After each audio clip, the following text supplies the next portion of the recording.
Hello and welcome to What We Did Before. Today we're finding out what we did before showers.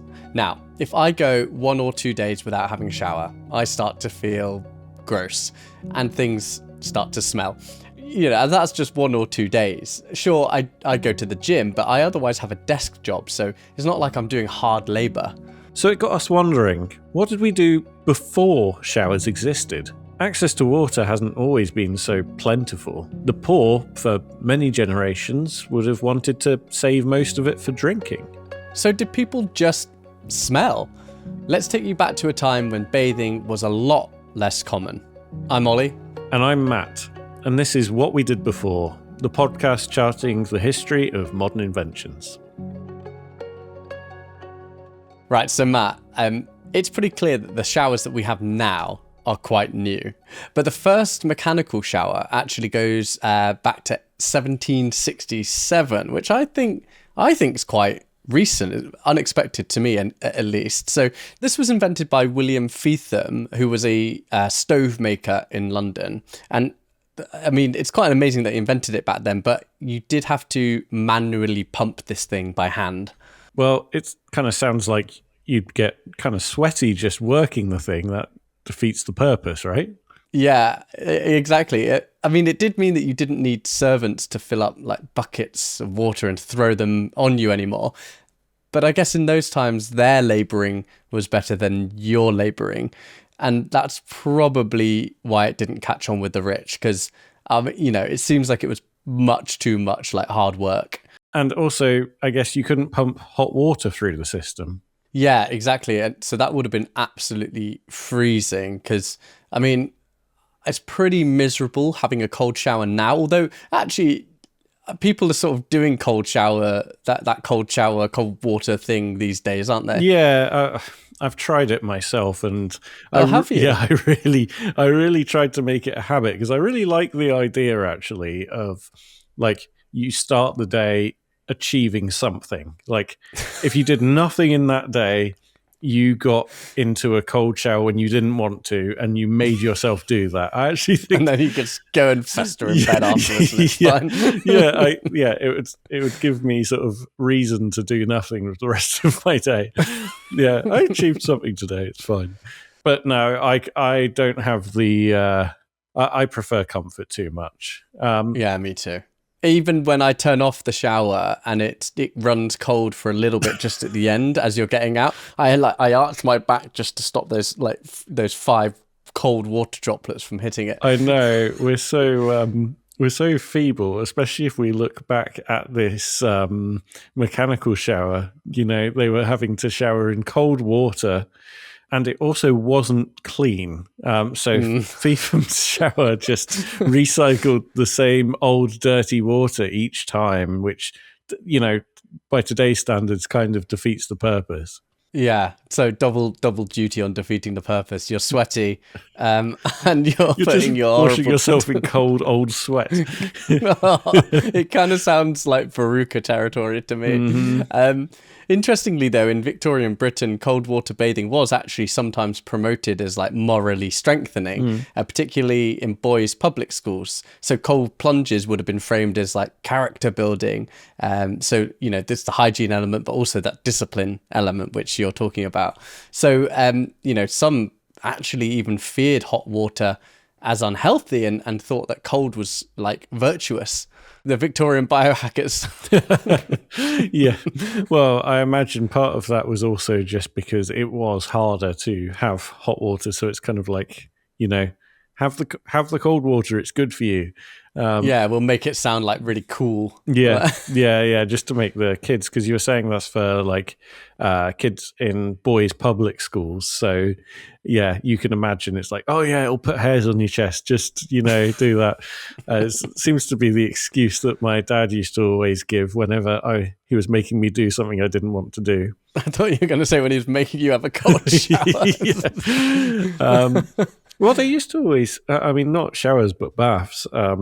My parents used to always tell me, like, if I was like, oh, the bath wasn't very nice today or whatever, they'd say, oh, we used to have a tin bath in front of the fire and we used to all have to share the water.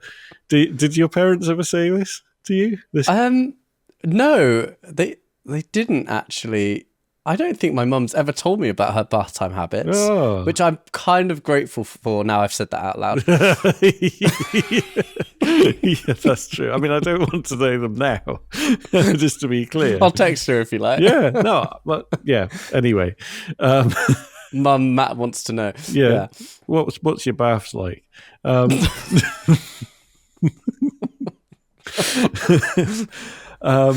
Where were we? Oh yeah, so Yes, the 1767 shower. yeah, so there were sort of iterations after 1767, of course. That's how we managed to get to where we are now. And we'll get back to that a little later. But before we do bring ourselves to the modern era, let's find out what bathing was like in the time just before Feetham developed this contraption. Yeah, I'm really interested in this because I was watching Poldark the other day, and I seem to get all of my sort of interest in historical facts from TV shows. So I really need to make sure that I check the history before I go and write any of these scripts, because they are often dramatized, and it's kind of a bit of a sad revelation, really, that my whole life is just like guided by what I've seen on TV. But anyway, the point is, in Poldark, Ross, the main character, he was making his maid scrub herself in a bucket of water outside. And she was like common folk from a poor family. And essentially what he was trying to do was get rid of her nits. He called them crawlers. I don't know if that's what they did call them back in Cornwall in the 1700s. But yeah, he was saying, I'm getting rid of your crawlers. Yeah. And it got me thinking, like, was that just super common that people just had nits all the time? And actually, in a lot of the series as well, pretty much anyone except lords and ladies seem to have dirty black nails. And they kind of make a thing of it. They zoom up on those dirty nails. Like, I don't know what point they're trying to prove, but anyway, they do. And I just wondered, is Poldark a true representation of what cleanliness was like back in the UK back then? Well, the stereotype sort of says yes. The medieval and early modern Europe was one long festival of BO. That's a grim festival. That is actually what most festivals are, to be fair. Yeah. If you've ever been to like Reading or Download. I have fond or maybe not so fond memories of Download with you, Ollie. And how much... The intention there is not to shower. Yeah. It's to avoid showering at all costs.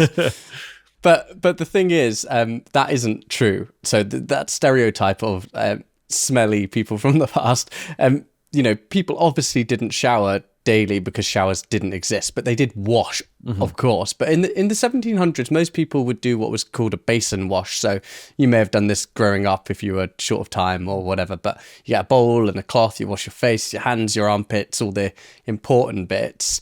I called them sink washes, actually. But if you were to do like a full body immersion bath, for instance, that was a lot rarer, because, heating water back then was expensive, but cleanliness still mattered, particularly if you could see it, if it was visible. So yeah, you might not always soak in a bath, but people weren't completely ignoring hygiene, right? Yeah, exactly.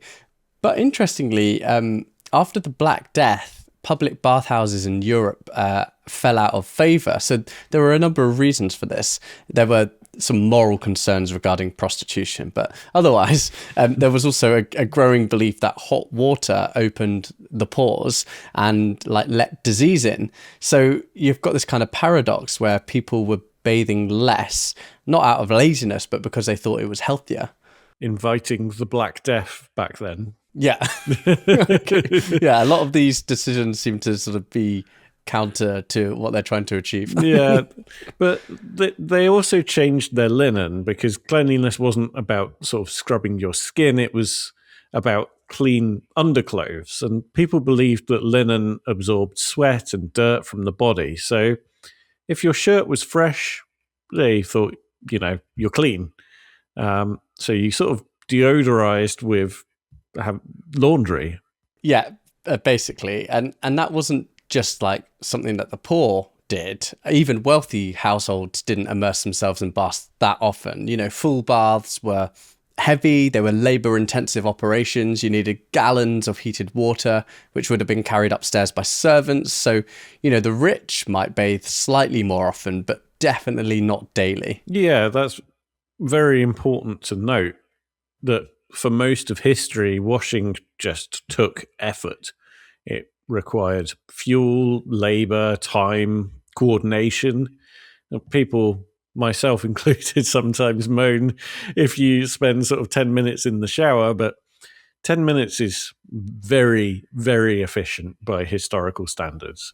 Yeah, if you wanted a proper bath in the 1700s, you weren't just like stepping into hot water and then zoning out. First, you had to get the water, which might mean walking to a pump or a well or maybe a stream.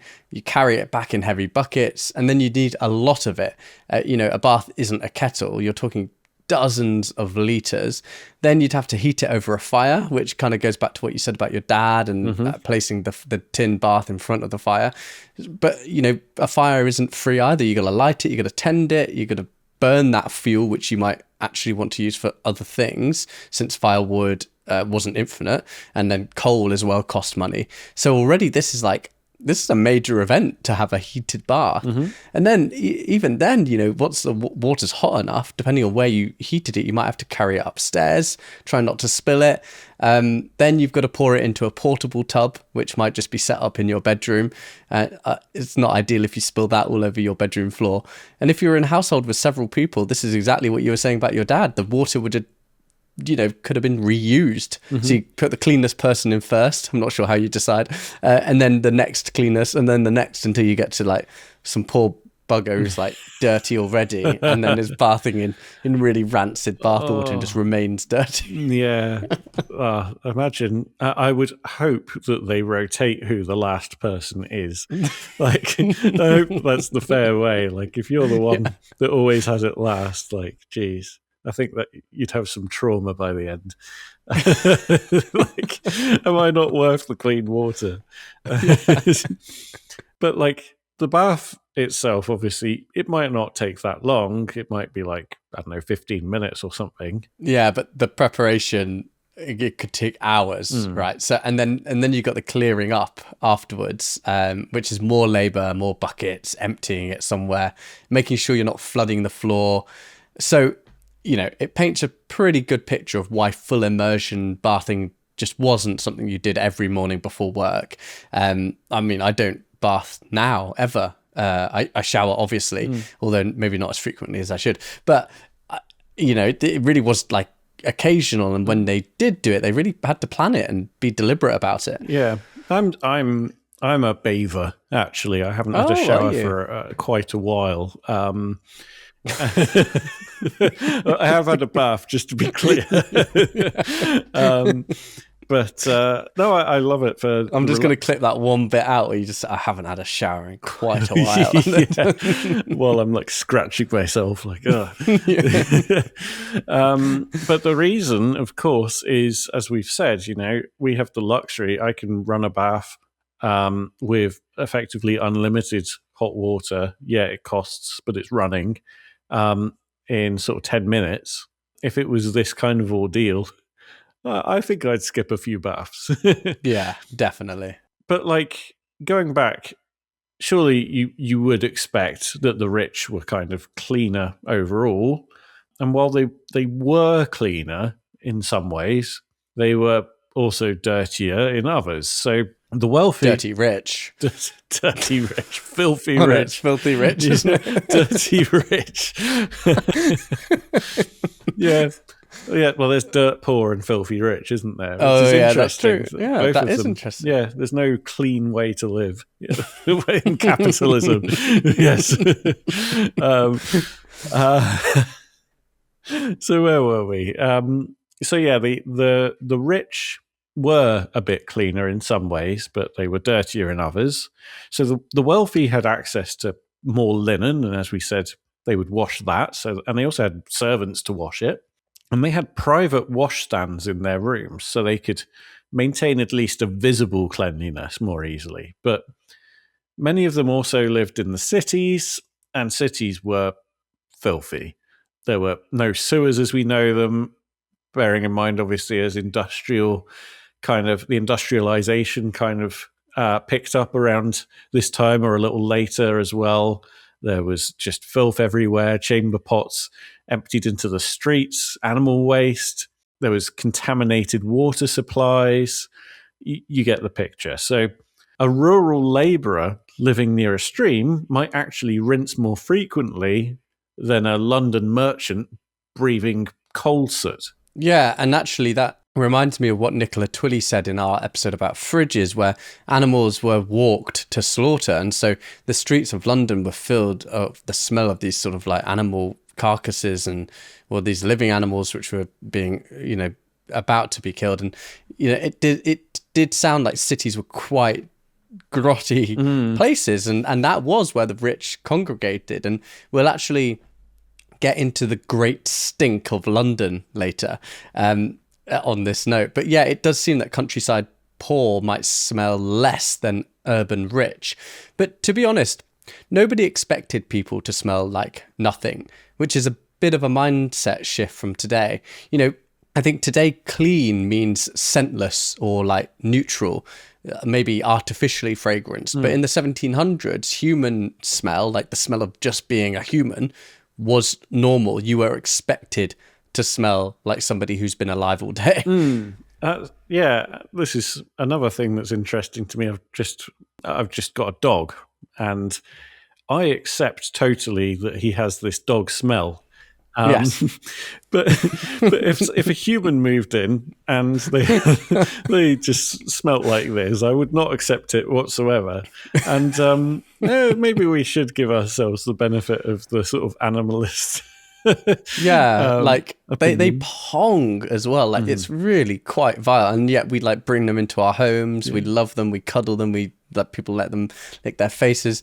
It makes me wonder whether like other animals care so much about the stinkiness. Well, obviously smell matters in the wild, but the stinkiness, like the more visceral, sort of disgusting type of smell that we think of, whether that's even an experience in the animal world. That's a very interesting question, because again, the dog example, you see them just like sniffing, and they have a very strong sense of smell compared to us, and they will put their face right up to like some poo and take a big whiff of it.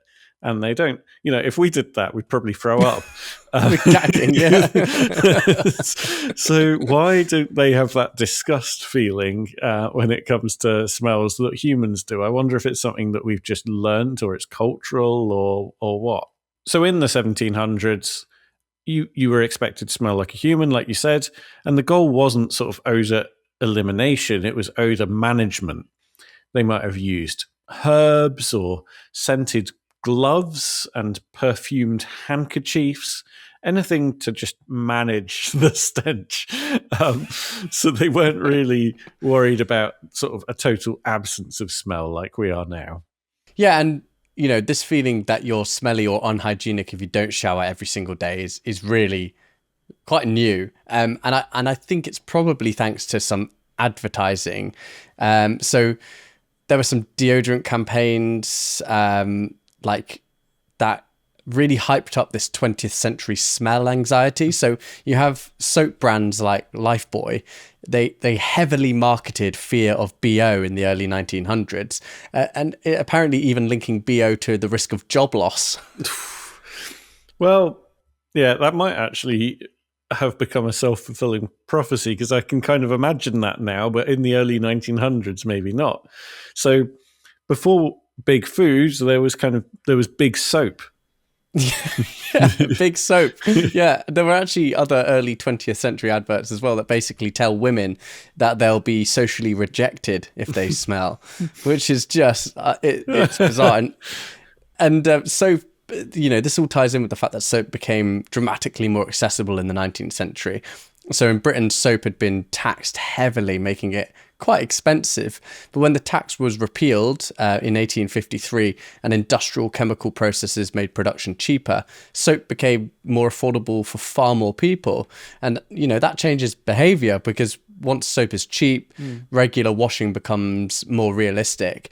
But in the past, washing was about comfort and visible dirt. But then by the time this happens and then these adverts come out, it was, I guess, about like respectability, what was acceptable socially. And something else important to note, there is a good chance in all of this that body odor was less intense in the past anyway, because we eat a lot of crap these days. We got high sugar processed foods in our diets. We wear synthetic fabrics that trap sweat, and we do a lot of enclosed indoor living. Whereas people in the 1700s, or maybe more so hunter gatherers, if we're really thinking about it this way, but like hunter gatherers, so ancient humans, they would have eaten a lot of high fiber, like low processed diets, of course, and they lived outdoors. So all in all, it's possible they produced a less intense odor because they had like the constant airflow as well, reducing the smell concentration. You wouldn't have really smelt it much unless you got like a big gust of wind. Yeah, I'm sure the smells were different as well. Yeah, I think the diet makes a big difference, and also maybe whether people treated certain diseases and things like that now we do treat, and those things if they have like open sores and stuff like that. But it's all speculative. We can't sniff the armpits of a caveman. I wish I could. It's one of my fetishes. It would be something to talk about at a dinner party or something. I want to sniff the armpits of a caveman. I think it's a conversation starter. You'd be swiftly escorted out. Yeah, that might be fine if you're not really a fan of the company. But anyway, what you're saying does sort of make sense. But if we go back to Poldark, what you said about the dirty nails and the lice and the maid scrubbing in a bucket, is all of that accurate, or is it just sort of TV shorthand for these people are poor?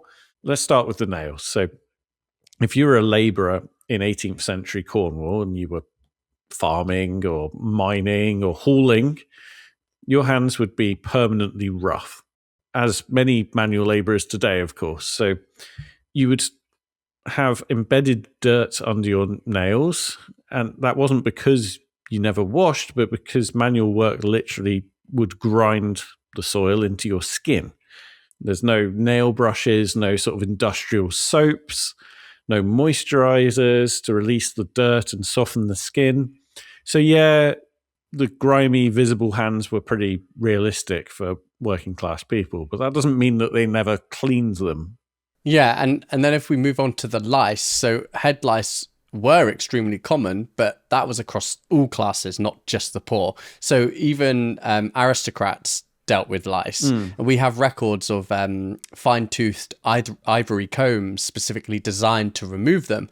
So, knit combs weren't a sign of the fact that you were poor. They were just like a normal everyday grooming tool back then. Why were lice so common back then? There are probably loads of reasons, but people shared bedding. They lived in close quarters, and they didn't have modern chemical treatments if they did have them to get rid of the nits. And obviously regular washing alone doesn't eliminate lice. And even today, clean kids get lice at school. So it's not necessarily about how clean you are. Yeah. So a maid having nits around this time is totally plausible. The maid in this has a dog as well, and so I don't know if that makes a difference, but a lord or lady could have had nits easily too back in the 1700s. Actually, some people in the higher classes wore wigs back then, mostly as a status symbol, but it did also mean they could shave their heads to avoid lice. And then if they did get lice in their wig, they could just sort of boil or scrub them, or get them off that way. That's really handy, actually. Removable hair that you can just chuck in the wash, basically. You're going to be getting a wig for the next episode. Yeah, well, thankfully I don't have lice to worry about. But you're right that nowadays, at least, people. You said it was very common back then. I remember back at school that the idea of having lice was like, oh, you're dirty. And that's really quite unfair. And I think it might also come down a little bit to a similar kind of thing to what you were talking about before, about how our attitudes towards these things have changed. And really, yeah, it's no sign of whether you're clean or dirty. So Poldark's maid, she may have had dirty nails and lice, but so might someone upstairs, the rich, cleaner peoples. But when you look at urban poverty in the 18th and especially 19th century, it really was grim. You had overcrowding, shared water pumps, contaminated wells, no or little sewage infrastructure, and that's where you see sustained filth. Sustained filth. That sounds like a band name. Band name. Yeah. And it is hard for us to imagine just how overwhelming industrial cities could be. This wasn't just a faint whiff of something unpleasant. Like London in the 19th century had open sewers, slaughterhouses, tanneries, coal smoke hanging in the air, and tens of thousands of horses producing enormous amounts of manure every single day. So the smell wasn't subtle. It was kind of part of the structure of the city, so it was constant. But now let's rewind a little bit further. So before bathhouses, before plumbing, before cities, what about ancient humans and hunter-gatherers? So we've sort of alluded to them a little bit before, but I have always found it very interesting that we need to shower and bathe to get clean, because I watched my cat the other day. She just licks herself and she's sorted. She licks herself clean. And I am pretty confident whatever licking that she's doing is doing a pretty good job, because she seems to be clean without ever touching water. That's a good point. And cats are pretty averse to water as well. Animals do tend to have some way of self-grooming. A lot of them do anyway. But we need, or we seem to want, external intervention to make ourselves clean. Yeah, exactly. So were ancient humans just filthy a lot of the time without that ability to self-clean, and they just had to sort of wait for water to become clean? Or was it that, were they picking through each other's hair and taking lice and bits of debris out for one another like primates do? Well, actually, some animals, they roll about in dust. Some mammals do, to kind of clean parasites off. So I sort of wondered whether there was a mixture of that going on, or whether it really was that they just had to wait for water. Well, yeah, maybe that might be the case for the hairy bits, but humans aren't covered in fur, so it doesn't really translate as much as kind of, a bonobo or something like that. Instead, what we have that a lot of animals don't is we sweat quite a lot. And in fact, we're one of the sweatiest species on Earth.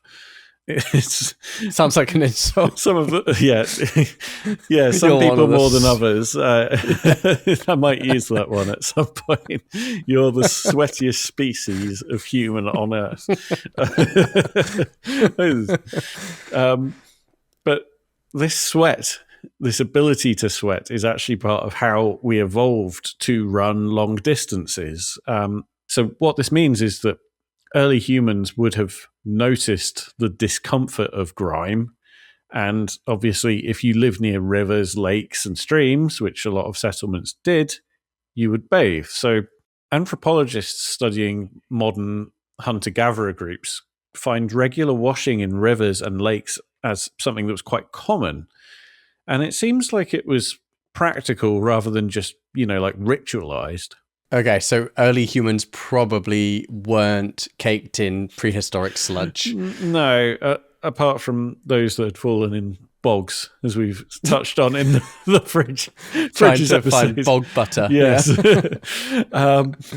But if anything, living outdoors with access to fresh water might have meant that they were more frequently rinsing than someone in the 17th century in a sort of cramped city with questionable wells. And you don't need to have developed germ theory to know that it's important to wash. I mean, obviously, it just feels bad to be dirty, first of all. And I don't believe that is something that we have learned, I think, from society and from marketing. I think it's just something inherent to us. Not to mention parasites, ticks, fleas, dirt, they're all visible and you can feel them as well. So in small, tight-knit groups, smelling awful all the time, it also isn't sort of a socially fine thing most of the time. Yeah, exactly. So you still had the pressure of the group, even if they didn't know what germs were.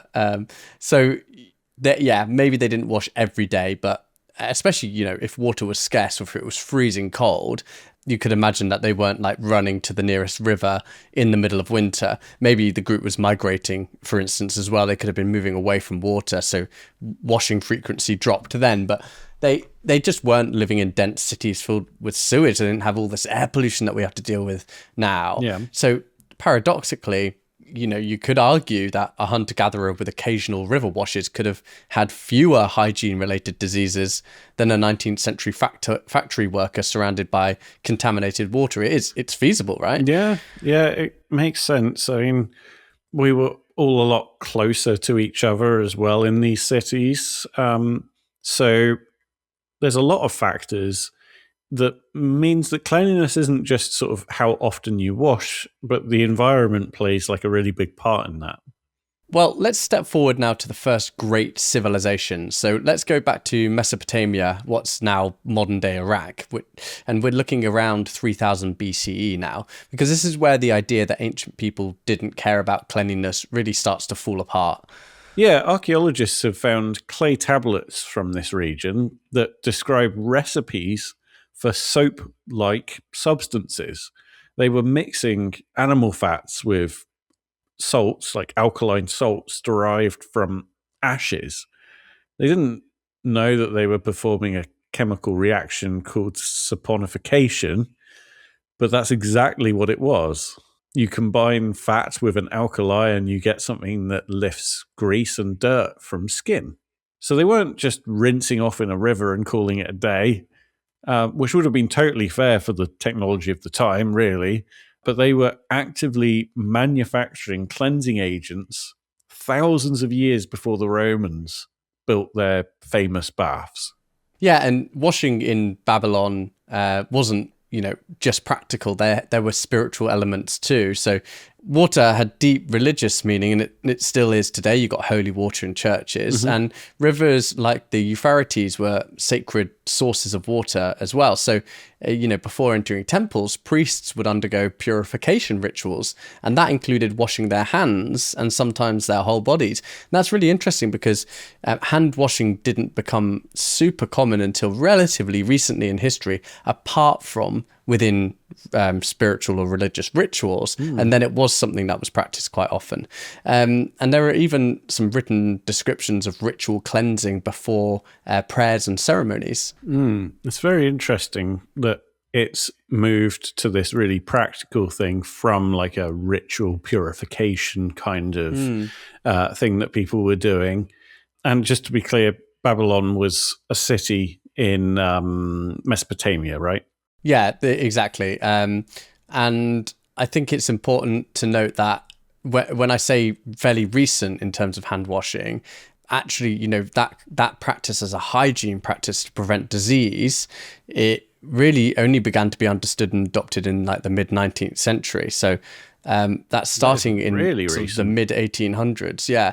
It is interesting that we had it for so long as this ritual practice, and it was only in fairly recent times. And now I still think the recommendations for how long you have to wash your hands are just off-putting for most people. 20 seconds of... Oh, I know. People only started taking it seriously during COVID, in my opinion. And I think... Yeah, I think you're right. And I think they've given up on that. At least if you go to... if you're a man and you use a public toilet, I'm sure you've noticed the amount of men that leave cubicles and don't actually wash their hands. So many. Yeah, I know. Which changed for a bit, I think, just anecdotally. But I've noticed more and more people going back into their old habits. So archaeologically, going sort of in the Mesopotamia region, we can see that this cleaning mattered. So there were excavations at sites like Ur, which is a Sumerian city in Mesopotamia. And this revealed homes with dedicated washing areas.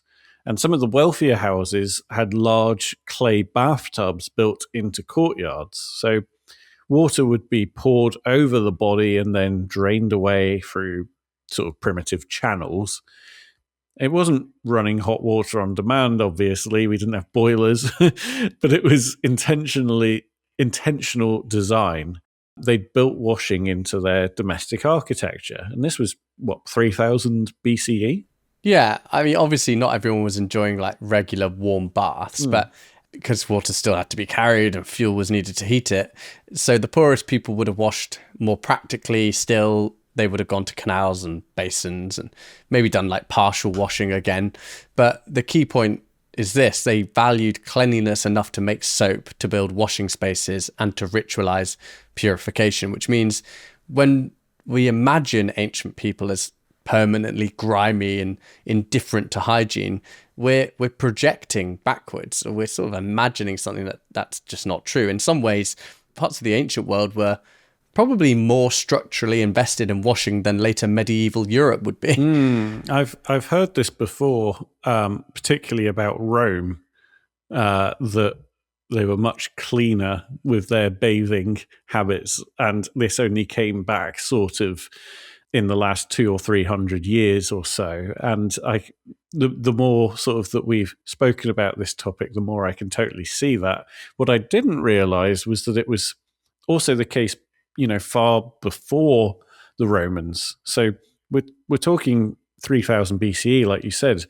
And if we move west from Mesopotamia into ancient Egypt, cleanliness becomes even more visible to the historical record. So in Egypt, it wasn't just priests who were washing. Cleanliness was woven into daily life. The Egyptians, obviously, a lot of them lived along the Nile, which was reliable access to clean water, and that alone changes everything. When a civilization forms around a river that floods predictably every year, then washing becomes much more feasible than in places dependent on wells or rainfall. And they bathed regularly, often in the Nile itself. They had basins in their homes for pouring water over their bodies. What really stands out is how seriously they took personal grooming. So archaeologists have found combs, razors, mirrors, cosmetic jars, ointment containers, and they found them in pretty big numbers. They shaved body hair to reduce lice, something that people were doing far later in history. And priests were required to shave their entire bodies and bathe multiple times a day before entering temples. They developed some early forms of soap as well, made from animal and vegetable oils mixed with alkaline salts. And so, this was used for washing, just like it was in ancient Mesopotamia, but also for treating skin conditions. So again, we see that same pattern. They didn't understand bacteria, but they did understand that certain substances made skin cleaner and healthier. And then there's perfume as well. Egypt was pretty obsessed with this. They used fragrant oils, not just as luxury items, but as part of hygiene. So obviously pretty hot in Egypt, and in a hot climate, smell matters. And these oils masked body odor, but they also moisturized the skin at the same time. We're not sure how much of that was intentional, but obviously what's striking is that for many Egyptians, especially outside the very poorest groups anyway, washing wasn't rare and it wasn't unusual. It was pretty expected. Being visibly dirty would have probably stood out.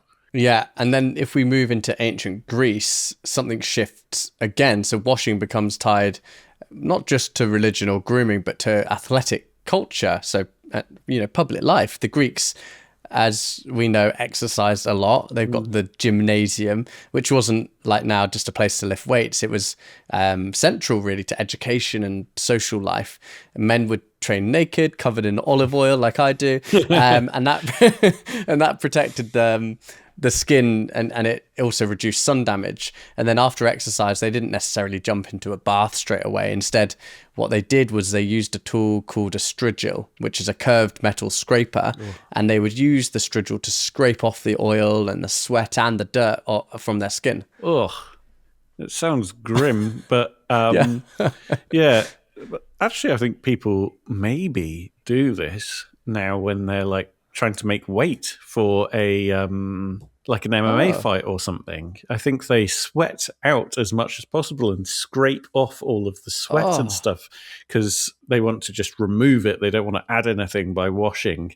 So yeah, that's interesting. I didn't know people were doing that back then. It sounds brutal. Yeah, but effective. So you would just go through that whole process. You just oil yourself, exercise, scrape it all off, and rinse and repeat, quite literally.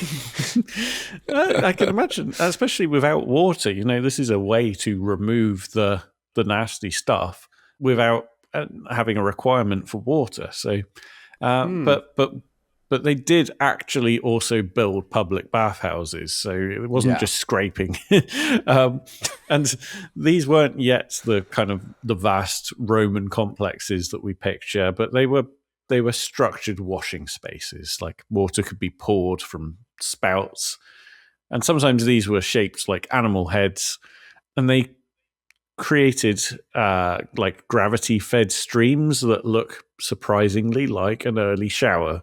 And then when we arrive in Rome, so the Romans really turned cleanliness into infrastructure. Bathing in Rome wasn't an occasional ritual or a post-workout rinse. It was, daily rhythm of life. You've got public bathhouses, the thermae, they were enormous.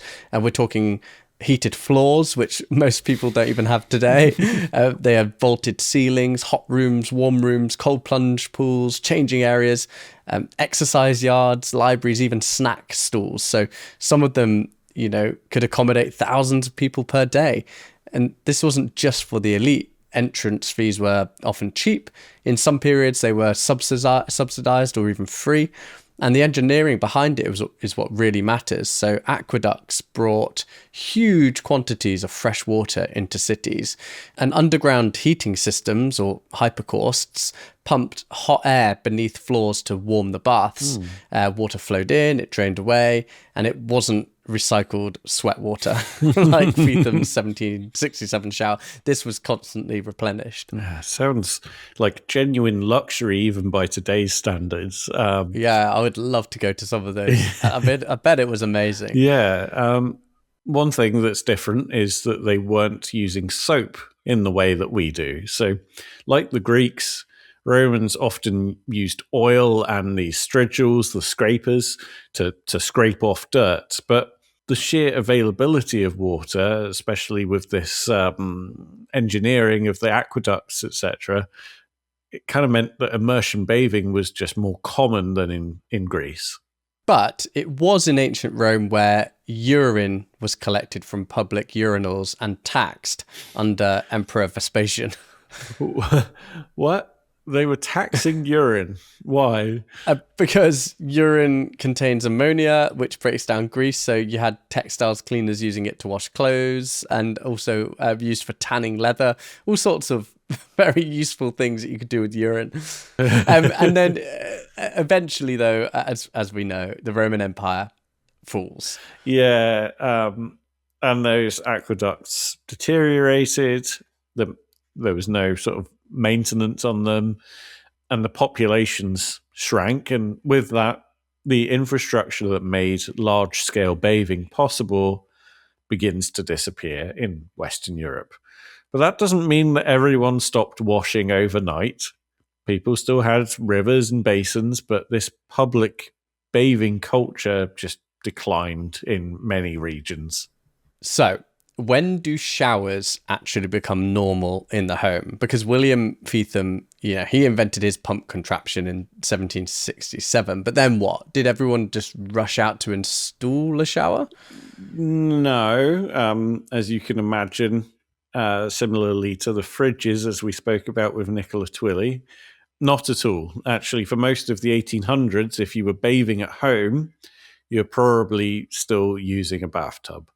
Showers, where they existed, were mostly institutional. So, like prisons used them, military barracks used them, boarding schools. They were efficient, and you could just line people up, wash them quickly and move on. But in private homes, the bathtub was still kind of the king.